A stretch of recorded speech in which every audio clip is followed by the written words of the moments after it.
Hey, folks. I am here with Marcia to introduce a little overview of WTF is UTOK. Hey, Marcia. Hello, excited to be here. Excited for this course. I think it's going to be a great opportunity for people to get a version of UTalk that's more organized and catered to what they're looking for. There's so much on UTalk online, so I think this is going to be helpful. Lovely. Yeah, I'm looking forward to getting an opportunity to share with folks the core center grip, as it were. We prep some slides. That is one of the ways that I think it's best to learn UTalk.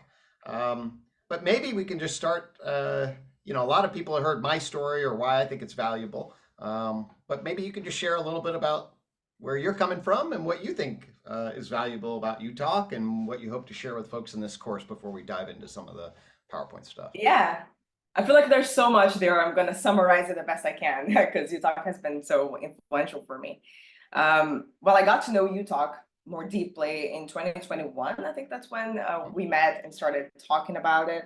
And the first few aspects of it that became very relevant for me were the clinical side of things, because I was in my training in psychotherapy at that time. And it's interesting because at that point, I was studying psychology for like 6 years.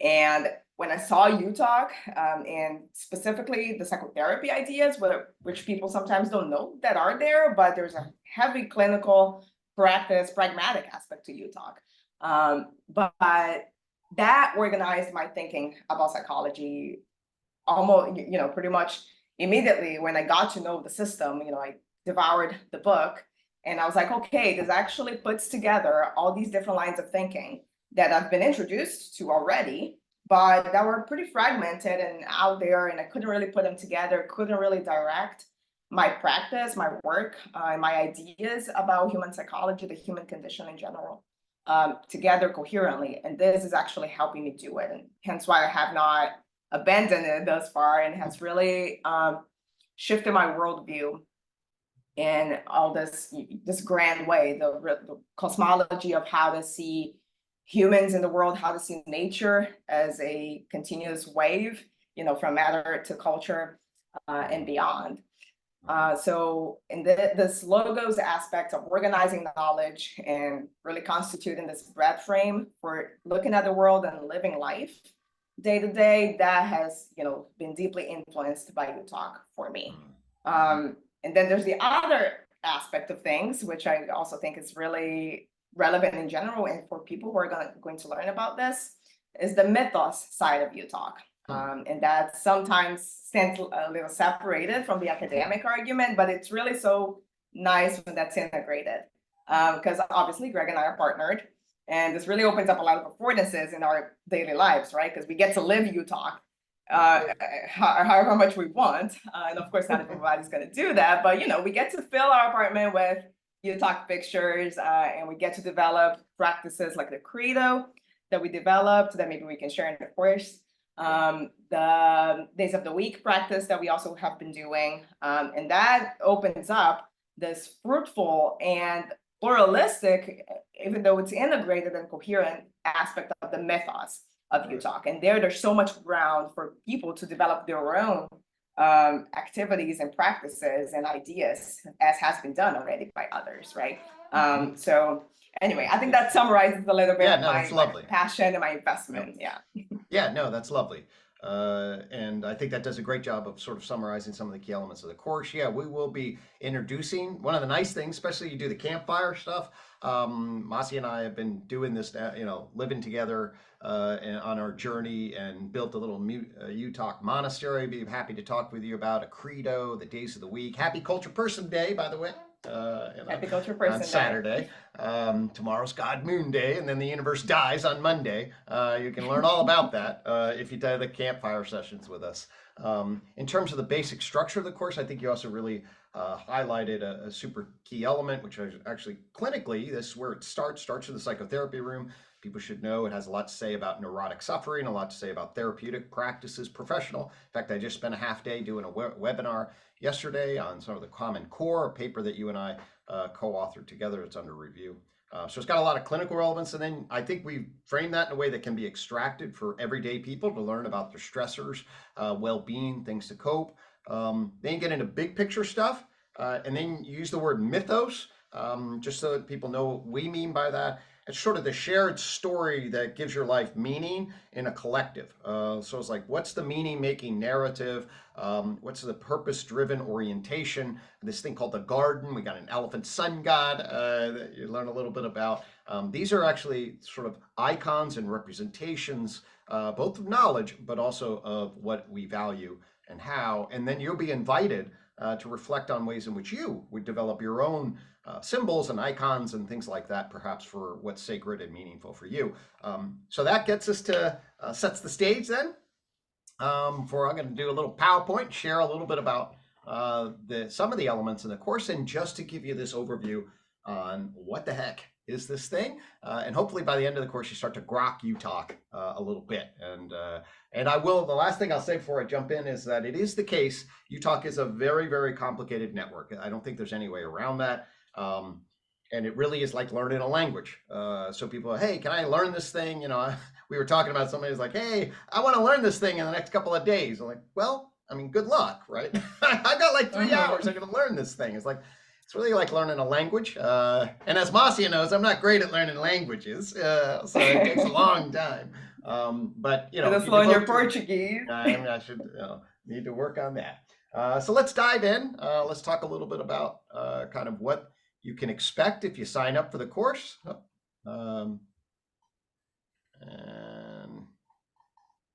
Okay. So we're giving just an introduction to UTOK, and we can, go with, well, what is it? Well, the first thing to know, the most basic thing, is that's the unified theory of knowledge.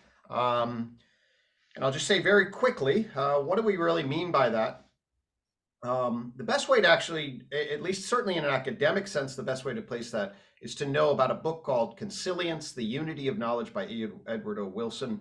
And he is a big picture scientist thinker who said, hey, there could be a way in theory to organize our academic knowledge from the natural sciences to the social sciences and the humanities, and inform us both the sciences and what they give us, and the creative expression and value-based seeking of the humanities in a consilient manner. That's a sort of sophisticated old world for unified, basically. And unified means conciliant. So it's a consilient framework for thinking about knowledge. So that's the first thing. Unified, coherent, brings stuff together, ties, removes foundational breaks in our understanding. In a more basic way, we can say it's a new system of understanding that effectively unifies the natural sciences, the human psyche, and the collective wisdom traditions into a coherent worldview. So if you're looking for something, hey, is there such a coherent worldview? I would argue I haven't seen anything else. You could go, look at theories of everything and things like that, but I think UTOK gives us the channel with Kirk Jamungal. You look at other perspectives. I think UTOK gives us the coolest, most broad and refined coherent worldview that's out there. And one thing that I think is really important about this is that, we've been talking about practices and ways to apply it. And there is a lot of that, different ways of doing that online, right? I mean, especially in the liminal web, there's a lot of talk about practices and embodiment and all of that. UTOK brings its own version of that, but within an endonatural scientific worldview. And I don't think that's, as far as I've seen, super common for a single system to bring both of those sides, the scientific and the humanistic, the wisdom orientation and the empirical grounding.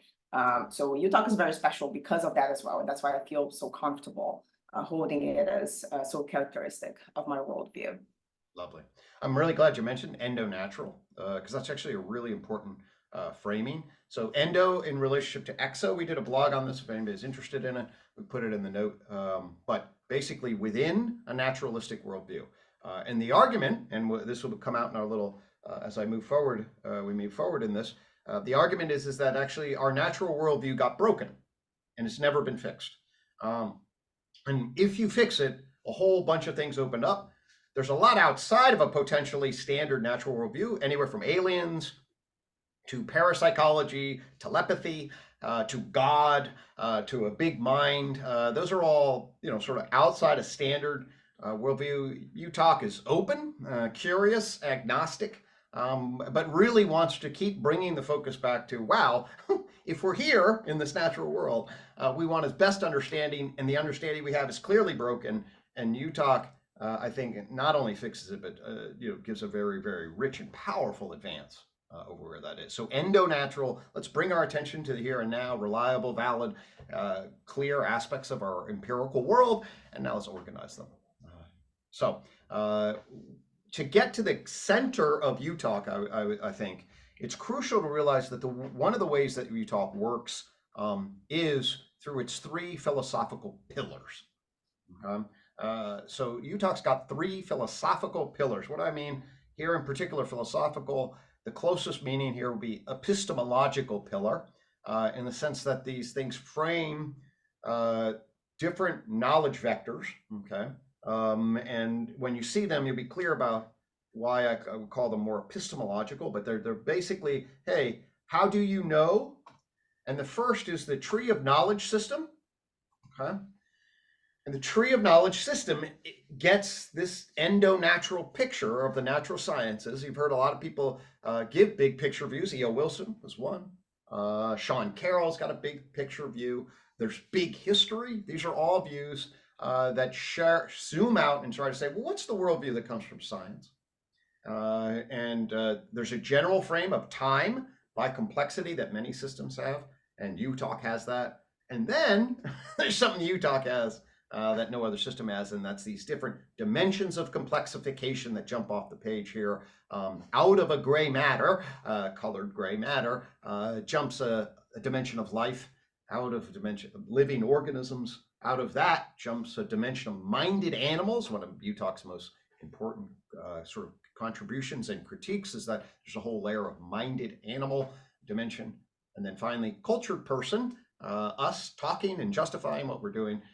Evolution of justification system ultimately give rise to science, and then science builds systems of justification, institutions that produce knowledge that map, at least the natural sciences, this natural history.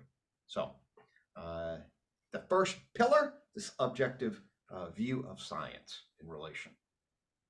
The second pillar is framed by this thing called the I-quad coin, okay, which is a really unique element of UTOK. But it basically says, well, science, or the language of science, its justification, is a third-person perspective. It takes us, sees what we see, and then collapses what we see, and then has procedures for regulating what can be seen through an objective perspective. The I-quad coin's the placeholder. I put a beautiful picture of Marcia there. Because what it represents is the unique particular in the world experience of being, which is, if you know the history of science, they divided the primary qualities, which when they become quantities like mass, from secondary qualities, which are the experience of being. UTOK figures out a way to bridge this in the tree coin relation. It is one of those ways, one of the core ways that it bridges that epistemological gap between third person and first person empirical framings. But it's not just a matter of seeing the world and then aligning that with science. Both of those are actually is questions, meaning what is the world from a subjective perspective? What is it from an objective perspective? There's also ought questions and larger knowledge questions that bring us together collectively, that generate a transjective, to use a frame that I've developed some with John Vervaeke, across time, a knowledge system that brings us together, creates a collective mythos, to use Marcia's term. And the garden, which we will talk some about, is this holistic view, okay, of seeing what is and ought to be, and how can we come together and identify what's sacred, what's mattered, what's adaptive, what leads us towards well-being. Another comment here, specifically about these epistemological pillars or vectors, right, is how this is different from the quadrants that Wilbur did, for example, right? And it totally relates to that, and Yep. And UTOK assimilates it, right, and integrates it in a way that is very, UTOK adds the meat here, if that makes sense. Like it locates these vectors and then it explains why they are the way they are, like what makes up the subjective vector, what makes up the subjective vector. So UTOK does that with its meta-theoretical perspectives that we'll get to in the course, the whole architecture of the point and the ideas that make it up, and all of the ideas in the garden as well. So that's the frame, that's the vector, and then the content that composes it.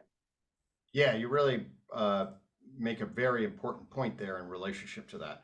Because I know a number of people will be coming in thinking about Wilbur. In fact, we talked some with Tom about and this relationship between integral and UTOK is one that I think is worthy of a lot of conversation. If folks have desires for this, you want to sign up for the campfire, we'll be happy to chat. We'll certainly reference Wilbur, but I know there's a lot of interest and a lot of exploration.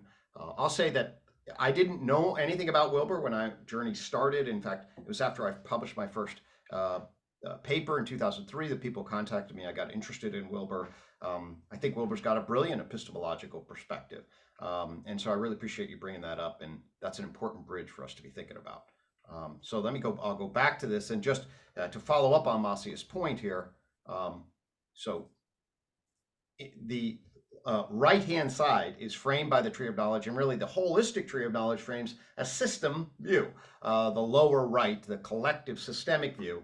We will mention what's called the periodic table of behavior, and that is actually the way you break up the schemas to get to the individual objective behavioral view, to see the various layers and dimensions of objects in the world. And then, of course, the upper left view is framed of the human phenomenological inside out interior individual view, and then what are we going to value as a collective culture? What is our collective culture? And even I would argue potentially metacultural wisdom, meaning that we actually now in the digital identity era that we're going through, you'll learn a little bit about a thing called a fifth joint point. What is the collective we culture, and what kind of justification system would be able to span the various nationalities and cultural identities, and how do we do that while also retaining our community identity and our heritage and ancestry?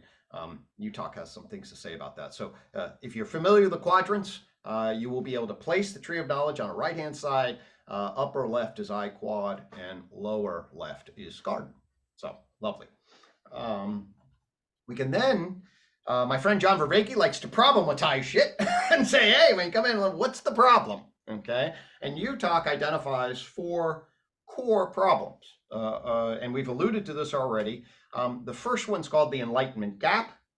And the enlightenment gap, actually, I'll give you, then the second's the problem of psychology. I'll come back and the third's the problem of psychotherapy. And the fourth is the problem of the psyche. So the problem of the enlightenment gap, what's that? Well, the short answer here is that science, modern empirical natural science, breaks off and emerges as a knowledge system. Galileo's the father of knowledge science. It's different from the philosophical reflection of both the Christian theological tradition, Aristotle's theological and sort of divine science approach. And it drives a particular way of knowing. There's an objective epistemology. Essentially, I just read a cool book called The Knowledge Machine that delineates this, the evolution of exterior, empirically grounded analysis of behavior, the collection of data, and tying theories to that. Okay, that knowledge system becomes unbelievably important. It grabs matter and frames matter a particular way. However, the enlightenment gap is as it grabs matter, you cannot put mind, whatever that concept means, in right relation. And so what you get is a break, both ontologically, what's the matter-mind relation in terms of like, what are these things? How do they go together? And epistemologically, what's science and how does it connect to subjective social knowing? So the enlightenment gap is that collection of ontological, epistemological problem. It breaks our core philosophical understanding. We no longer have philosophical coherence. And I found out about that. I learned about that. The way I got into that is through the problem of psychology. And that is this thing that I stumbled into, which is this thing, no one knows what the psychology is. We'll learn about why I say that and what that means. But really, the sciences start to become soft we go from pretty hard sciences, physics, biology, and chemistry, and then we go soft. What does that mean? There's no conceptual, coherent, consensually agreed upon clarity about what the term is. So that's super important. I try to emphasize that a lot. I think this is the intellectual's epicenter of UTOK. And to go back to Marcia's point about some of its utility, it gets started in the problem in the world of psychotherapy. I learned to become a psychological doctor. There's all these different elements. Hey, do you learn cognitive therapy, behavior therapy, family systems, psychodynamic? How do you put all that stuff together? And then I made the jump. Well, it should be organized to the science of psychology. Then, oh my God, there's nothing there. Why not? Well, actually, it's the enlightenment gap. That's how these align. And then the last thing I'll say is this whole, well, what is the psyche and how does that fit? This is the tree-coin relation. So these four fundamental problems, basically, the core of the enlightenment gap, I discovered through the problem of psychology and point to anybody, and the reason we can't solve that, you can totally see the problem of psychotherapy. And it turns out UTOK will help. One of the real complexities, what's the relationship between science of psychology and psyche? So. Yeah, so all these problems are interrelated. It's really like a domino effect. And in the course, we'll talk about their interrelation, how, the alignment gap directly affected the problem of psychology, then the applied side in psychotherapy, and really the psyche is lost in the entire confusion of epistemologies. Exactly. Yep. And so that brings us to, thank you, that brings us to the course. So we've already talked about one of the topics that we'll talk about is to give you clarity of the three philosophical pillars. We'll actually do that in the second course. We're going to introduce you to the tree of knowledge system in the first course, then the enlightenment gap in more depth. So if you want to learn about what that is, once you see and really recognize that there's an enlightenment gap, you'll see it everywhere. I was just reading a book by Matt Segal on Alfred North Whitehead and others, everything in there. Whitehead's challenge is basically his entire project is realizing I have to do something about there's an enlightenment gap. There's a matter-mind problem fundamentally in how we know and how we frame. Over and over again, I was reading a Daniel Dennett book. Over and over again, you will see that, core problem, mind-body problem in philosophy, confusion in philosophy, coming off of science, how to put a holistic scientific worldview together, includes consciousness, et cetera, et cetera. This is the enlightenment gap. And really, it's super valuable to be able to know that. It can consolidate a lot of information. And believe me, if you solve it, that's good too. The first major step in UTOK's primary insight, really at the level of what launches this. So the two core insights that launch the thing: justification idea, this tree of knowledge system. So you learn about that, and then you have a framework. And a real summary is, hey, how do we organize scientific knowledge relative to social and subjective? And how do we move from mind versus matter to energy, matter, life, mind, culture? That's what you'll be learning in the first course. That second course then says, well, once we have that, we can then share why is that one epistemological frame, science, and then how would we relate it to the other sides of the quadrant, and Coin Garden does that. So in the second class, you'll get that. Then the cool thing is that problem of psychology that UTOK talks about is a general framework for understanding human behavior. And here's a little picture of the core representation of what's called justification systems theory. There's actually three theories that we'll just touch on, but we will then show you their application. That's justification systems theory, behavioral investment theory, and the influence matrix. We're going to take out the core concepts, justification, investment, and influence, and argue that these concepts give you dynamic functional concepts for framing human behavior. Okay? Let's start with justification right now. What are we doing? We are justifying why you should attend this course. And then we're explaining and legitimizing all the components of UTOK and why it's a justified worldview relative to the worldviews you'll encounter and anybody else is going to advertise. So you are a justifying ape according to UTOK, and justification is the propositional network. And then we're going to be recognizing ourselves as both as animals, mammals, and primates. Animals that are investors, our entire structure, organismic structure, behavioral structure is a work effort structure on investment, trying to afford action that gets return, maintains control, safety, things along these lines, relative to other costs and other kinds of things. So we'll learn about the investment dynamics. and influence, right? Influence. How are you connecting with people? How are you competing with people? What's the attachment system? How do you bounce off people, and how do they bounce back off of you? This is all called Jai dynamics. And Jai dynamics And is it's a great. based on Sorry, go ahead. the meta theories that UTOK proposes. But what's really cool about the way that we're going to frame this in the course is that we're going to frame it as a tool, as something that you can use. You can use Jai dynamics to analyze human behavior, your own and people around you. And that's really cool. You get out of this course with at least two tools, one being Jai dynamics, the other one being CalmMO. But we'll talk about the theory, but that's really not going to be the most relevant in this course. Really, what's going to be the pragmatic aspect of it is going to be the tool that you leave with to be able to use in your daily life. Exactly. So we will really hone in, especially on justification and influence and the dynamics of influence. For example, one of the things I talked about yesterday, and we'll talk about here, is core relational value in social influence. Like, do you feel seen, known, and valued, and do you have good influence? You may not be fully conscious of this, but believe me, your primate system's tracking that, and so are other people's. And as you justify stuff, how it bounces off their sense of relational value or social influence is crucial. We will show you that tool. We'll give you some examples, and we'll make that useful for you as a way of thinking about and understanding human behavior. And Marcia touched on the other thing. Remember, this is born in the clinic room, and it was sort of in response to, well, how do we organize all these different elements?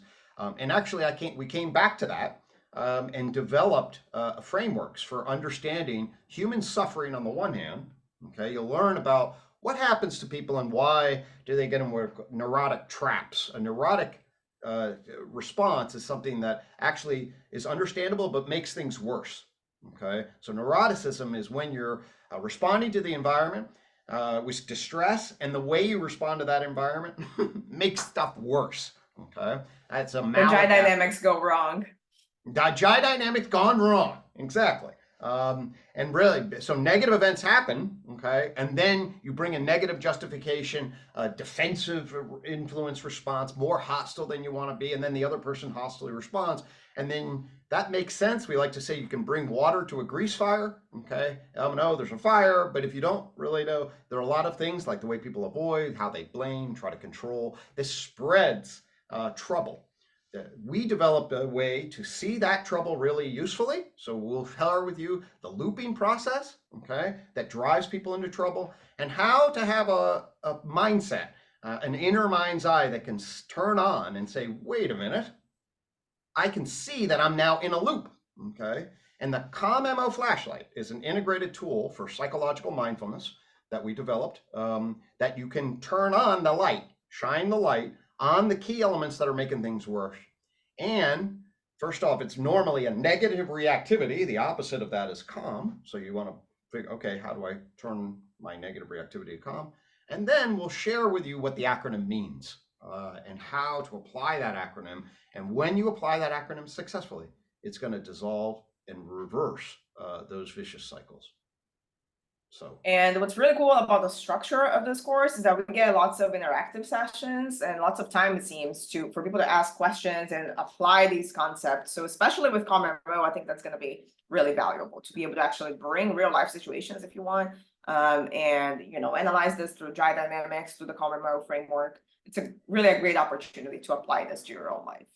Totally. So what the heck is this thing UTOK? Well, actually, it's a new worldview, a new system of understanding. It's a deeply academic and rigorous system. It gives us a new picture to go from matter versus mind in the confusion and the enlightenment gap to an energy, matter, life, mind worldview. It actually carries with it a theory of human behavior, which is complicated, but can elucidate core dynamics, Jai dynamics, justification, influence that we can give to you, share with you, tools for stopping problematic elements, and a framework that looks at the world through these different epistemological lenses and gives you a way to cohere your objective worldview from science, your subjective experience of being, and orient toward a collective wisdom. So we think that's worthwhile. We think that's valuable. We hope you agree. We love hanging out with people, and one of the most exciting things for me in this course is being with Marcia about it. This is my life for the last 2 years been completely transformed with her and living UTOK together. And that's one of the great things about this course. We'll give you a behind the scenes peek of our lives together and how it shapes our beliefs, our values, our everyday practices. Yeah, I guess we have a real life example, right, in our system of how this really can change a lot in the way that you see the world and in your activities. So I'm super looking forward to sharing all this. Amen. Thanks so much to Parallax for setting it up. We hope to see you there. Very much appreciate it.